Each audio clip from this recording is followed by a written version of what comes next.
घर पे कभी विश्राम नहीं करती। साध्वी राधा साहेब जी महाराज और उनके इस मिशन में निरंतर सहयोग देने वाले आनंद साहेब जी और ये जो पूरी मंडली, इनका मुख्य ध्येय है लोगों में विवेक जागृत हो। सबका वंदन और नमन करते हुए जिन्होंने इस कार्यक्रम को अपने माता जी की पुण्य स्मृति में इस सत्संग के कार्यक्रम को रखा है,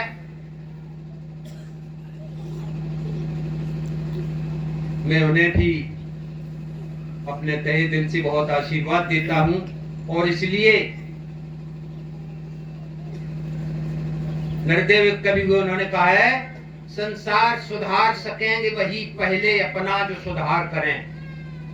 मन इंद्रिय पर अधिकार नहीं, सठ व्यर्थ सुधार का स्वांग भरें। प्राचीन ऋषि मुनि ज्ञान के, चाहे हम कहें अपने पुरखन के, पथ को पुख्ता करके पकड़ें। नरदेव नहीं पग पीछे धरें, चाहे बिगड़े चाहे सुधरें। बहुत बड़ी आवश्यकता है आज सद विचारों के प्रचार की। और जो अपनी माता जी की पुण्य स्मृति को अक्षुण्ण रखने के लिए ये कार्यक्रम रखा है, बहुत ही धन्यवाद के पात्र हैं। जहां मर्यादाएं टूटती हैं,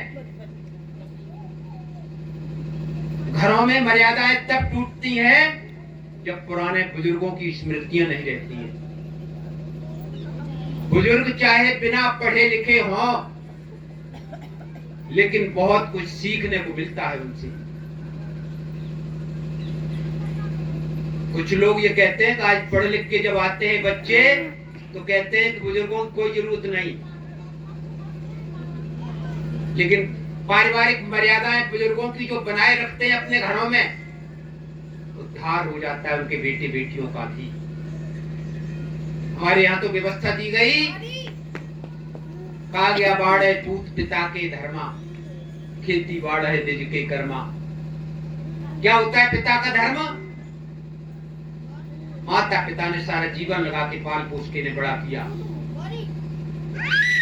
और माता पिता के अच्छे कर्मों के परिणाम कोई एक जन्म में नहीं खत्म हो जाते। 3 पीढ़ियां तो स्वाभाविक रूप से हम लोग देखते हैं, जिनके माता पिता अच्छे हैं 3 पीढ़ियों तक वो फलती फूलती रहती है पीढ़ियां। वैसे अपने यहाँ ये कहा गया है 7 पीढ़ियों तक असर जाता है शुभ कर्मों का। और शुभ कर्म कैसे फैलते हैं? सद विचारों से।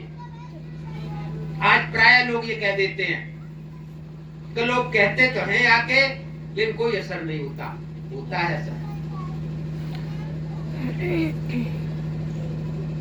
आज केवल यदि हमने अपने बुजुर्गों की बात मानी होती, ये जो दुर्दिन देखने को मिल रहे हैं, रोते हैं लोग बैठ के।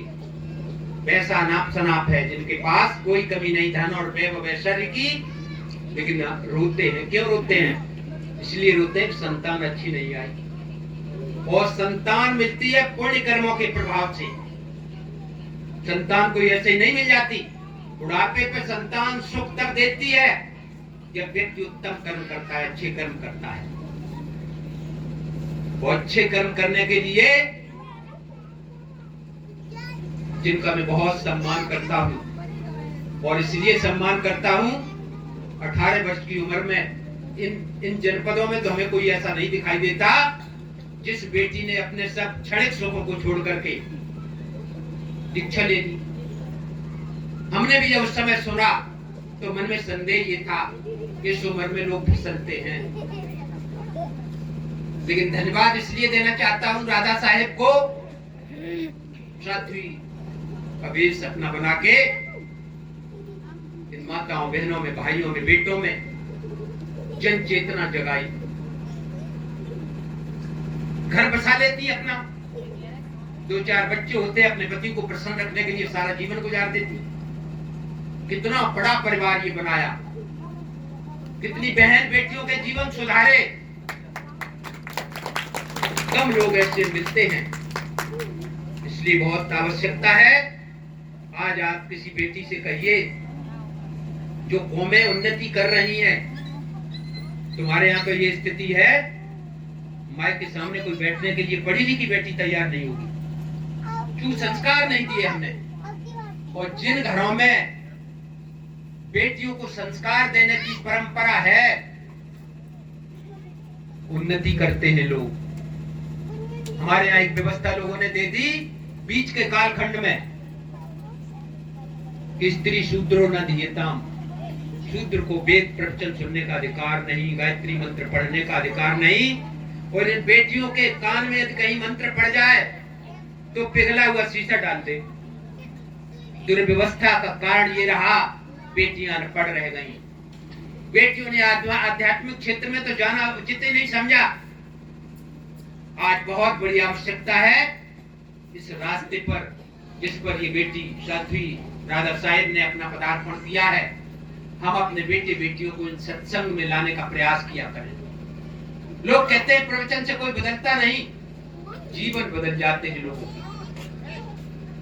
महर्षि दयानंद सरस्वती आज के 150 साल पहले पंजाब में प्रवचन कर रहे थे। अमीचंद नाम का व्यक्ति ढोलक बहुत अच्छी बजाता था।